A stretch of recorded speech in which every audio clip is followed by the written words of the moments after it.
الحمد للہ رب العالمین والصلاة والسلام علی رسولہ الامین وعلی آلہ واصحابہ اجمعین الی یوم الدین۔ ناظرین گرامی، السلام علیکم ورحمۃ اللہ وبرکاتہ۔ سیرت نبوی کے روشن اسباق سیریز میں آج پیارے رسول صلی اللہ علیہ وسلم کے اعلیٰ اخلاق کے سلسلے میں بات ہوگی۔ اللہ کے رسول صلی اللہ علیہ وسلم مکہ معظمہ میں اسلام کی دعوت کا کھلے عام اعلان کر چکے ہیں۔ اس اعلان کی پاداش میں مکہ کے باشندے، کفار اور مشرکین آپ کے اور مسلمانوں کی جان کے پیچھے پڑ چکے ہیں، جن کا تذکرہ پچھلی قسطوں میں آ چکا ہے۔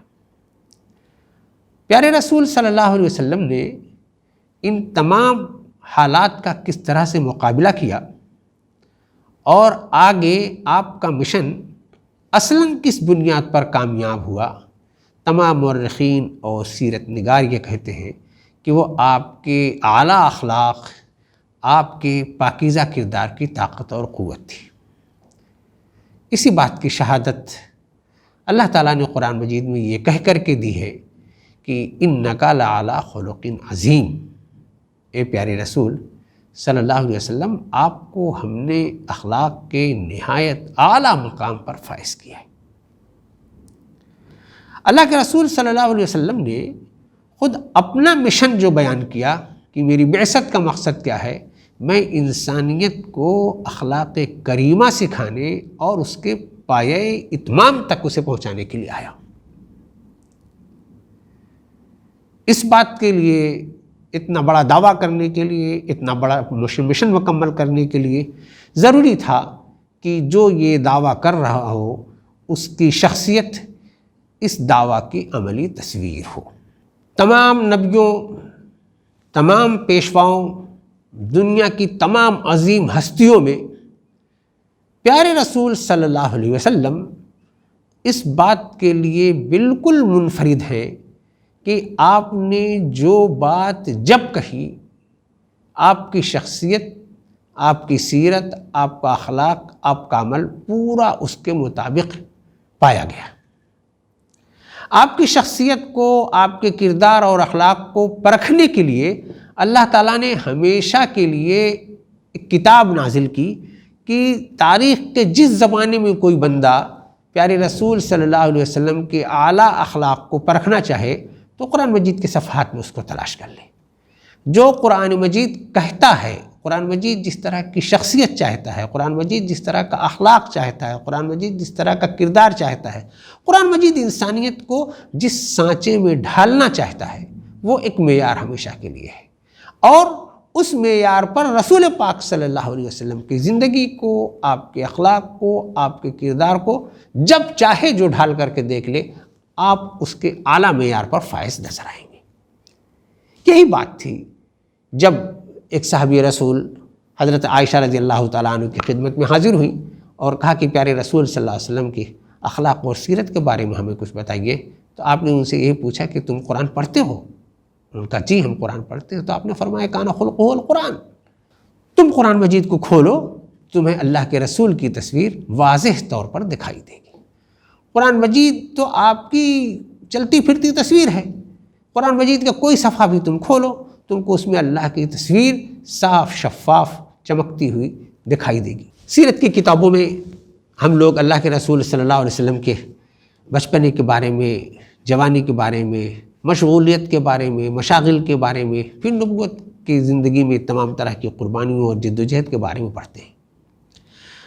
زندگی کے تمام چیپٹرز اپنی جگہ پر اپنا مقام رکھتے ہیں، لیکن ہر سطح پر اگر ہم اللہ کے رسول صلی اللہ علیہ وسلم کے کردار کی جھلک دیکھنا چاہیں کہ آپ کی صداقت، امانت، دیانت، شجاعت، ایثار، قربانی، عدل، رواداری، مہمان نوازی، کون سا شخصیت کا ایسا پہلو ہے جو انسان کے اندر ہونا چاہیے اور رسول پاک صلی اللہ علیہ وسلم کے اندر بدرجہ اتم نہیں ہے؟ مورخین نے، سیرت نگاروں نے بڑی بڑی کتابیں اس پر لکھی ہیں، آپ کے اخلاق پر، آپ کی سیرت پر اور آپ کی زندگی کے ایک ایک واقعات کو جمع کیا ہے، اور اس سلسلے میں ہر دعویٰ کے سلسلے میں متعدد دلیلیں موجود ہیں۔ آپ صادق اور امین تھے، اس کے لیے بچپن سے آپ کا یہ ٹائٹل تھا۔ دشمنوں نے بھی چاہے کیسے بھی مشکل حالات ہوں، اللہ کے رسول صلی اللہ علیہ وسلم کی اس صفت کا انکار نہیں کیا کہ آپ واقعی سچے ہیں، آپ کی زبان پر جھوٹ کا لفظ کبھی نہیں آتا، آپ کی زندگی بالکل شفاف ہے اس معاملے میں۔ نبوت سے پہلے کے واقعات، نبوت کے بعد کے واقعات میں اس صداقت کے بڑی بڑی نظیریں ہیں۔ نبوت کا جب آپ نے کوہ صفا پر دعویٰ کیا، کوہ صفا پر لوگوں کو جمع کیا اور وہاں لوگوں کو اللہ کے خوف، آخرت کے خوف سے آگاہ کرنا چاہا، تو اس سے پہلے اپنی قوم سے یہ پوچھا کہ میں تم کو جس خطرے سے آگاہ کرنے جا رہا ہوں، یہ بتاؤ تم میری بات کو مانو گے یا نہیں؟ میں سچ بتاؤں، میں جو بات کہوں گا سچ کہوں گا، اس پر تمہارا یقین ہے کہ نہیں؟ تمام لوگوں نے بیک زبان یہی کہا کہ محمد آپ تو امین اور صادق ہیں، آپ جھوٹ کیوں بولیں گے؟ ہمیں پورا آپ کی بات پر یقین ہے۔ اللہ کے رسول صلی اللہ علیہ وسلم کی صداقت کے اور بڑے بڑے واقعات ہیں کہ قیصر کے دربار میں اللہ کے رسول صلی اللہ علیہ وسلم نے اپنا ایلچی بھیجا اور خط بھیجا، اس نے خط کو پڑھا اور اس کی تصدیق کرنے کے لیے ایسے آدمی کی کسی تلاش تھی جو مکے کا ہو اور یہ بتائے کہ یہ جو محمد ہے یہ ان کا کردار کیا ہے۔ اسی زمانے میں ابو سفیان وہاں سفر پر گئے ہوئے تھے، تجارتی سفر پر گئے ہوئے تھے، ان کو بلا بھیجا کہ آپ کے شہر کے ایک آدمی نے پیغام بھیجا ہے، یہ بتائیے یہ آدمی کیسا ہے۔ ابو سفیان نے قیصر کے دربار میں واضح لفظوں میں یہ کہا کہ ان سے ہماری دشمنی ہے، ان کے فکر سے ہم اتفاق نہیں کرتے، لیکن جہاں تک آدمی کی بات ہے وہ سچا ہے، وہ جھوٹ نہیں بولتا۔ اللہ کے رسول صلی اللہ علیہ وسلم کی امانت داری کی بات ہے۔ یہ کفار اور مشرکین ایک طرف آپ کی مخالفت کرتے تھے، دوسری طرف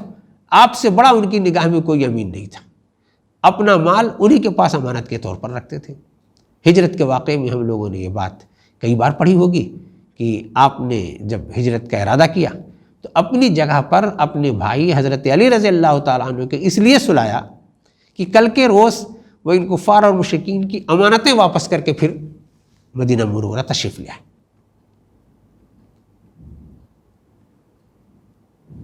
اللہ کے رسول صلی اللہ علیہ وسلم مدنی زندگی میں ایک مرتبہ جنگ کے سفر پر تھے، تبوک کا واقعہ ہے۔ آپ نے جا کر کے وہاں اس بستی کا محاصرہ کر لیا اور وہاں پہنچ کر انہوں نے وادی کا گھیراؤ کر لیا تھا۔ اس وادی کا ایک غلام جس کا اسود نام تھا، وہ بکریوں کے ریوڑ کے ساتھ باہر رہ گیا۔ اس نے دیکھا کہ اب ہم ان لوگوں کے پڑاؤ کے قریب ہیں، وہاں جانا مشکل ہے، وہ اللہ کے رسول صلی اللہ علیہ وسلم کے پاس آیا اور اس نے کہا کہ اے اللہ کے رسول، کیا اگر میں ایمان لے آؤں تو میں جنت میں جاؤں گا؟ اللہ کے رسول صلی اللہ علیہ وسلم نے فرمایا کہ ضرور جاؤ گے۔ انہوں نے کہا کہ میں بالکل کالا ہوں، میرا نام بھی اسود ہے، کیا کالے لوگ بھی جنت میں جائیں گے؟ اللہ کے رسول صلی اللہ علیہ وسلم نے فرمایا کہ جنت میں کالے گورے کی کوئی تمیز نہیں ہے، اللہ کے نام لینے والے، اس پر ایمان رکھنے والے سب لوگ اللہ کے انعام کے مستحق ہیں، سب جنت میں جائیں گے۔ تو اس نے کہا کہ اللہ کے رسول، میں آپ کے ہاتھ پر بیعت کرتا ہوں، اشہد ان لا الہ الا اللہ واشہد ان محمدا عبدہ ورسولہ۔ اللہ کے رسول صلی اللہ علیہ وسلم نے اسے حلقے اسلام میں داخل کر لیا۔ اب وہ خوش تھا کہ میں جنت کے مستحق بھی ٹھہرا اور میری جان کو بھی امان مل گئی۔ اللہ کے رسول صلی اللہ علیہ وسلم نے فرمایا کہ اب تو تمہارا بدن، تم پورے کے پورے اسلام میں ہو، لیکن تمہارے پاس یہ جو بکریاں امانت ہیں، یہ جن کی ہیں ان کو پہنچا کر کے آؤ۔ انہوں نے کہا کہ یا رسول اللہ، میں وہاں اگر گیا تو میرا مالک مجھے روک لے گا، آنے نہیں دے گا۔ ان کا نہیں، بس بکریاں کسی طریقے سے اس کی باڑ میں داخل کر کے تم آؤ، لیکن یہ جس کی امانت ہے اس کے سپرد ہونی چاہیے۔ جبکہ جنگ کا معاملہ ہے، جنگ میں مال دشمن کا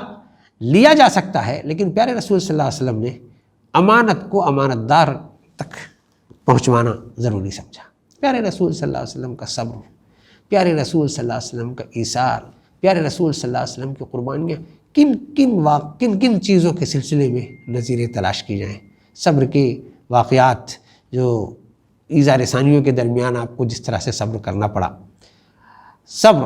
آپ کو ذاتی گھریلو واقعات میں جس طرح سے کرنا پڑا، صبر آپ کو احد کی تکلیف پر جس طرح سے کرنا پڑا، صبر آپ کو حضرت حمزہ کی شہادت پر جس طرح سے کرنا پڑا، صبر آپ کو شعب ابی طالب میں پوری قوم کے ساتھ جس طرح سے اذیت برداشت کرنا پڑا، وہ تو سب کے سب بڑی بڑی نظیریں ہیں، لیکن آپ نے ایثار کی جس طرح سے تعلیم دی، خود آپ ہمیشہ دوسروں پر نثار رہتے، خود فاقہ کر لیتے، دوست احباب کو ضرورت مند کو کھلا دیتے، ایسے تو بہت سے واقعات ہیں۔ لیکن اللہ تعالیٰ نے قرآن مجید میں اللہ کے رسول صلی اللہ علیہ وسلم کے اصحاب کی جو منظر کشی کی ہے کہ یؤثرون علی انفسہم ولو کان بہم خصاصہ، اور جس پس منظر میں آیت نازل ہوئی ہے کہ سب لوگ جنگ میں مردانہ وار لڑے ہیں،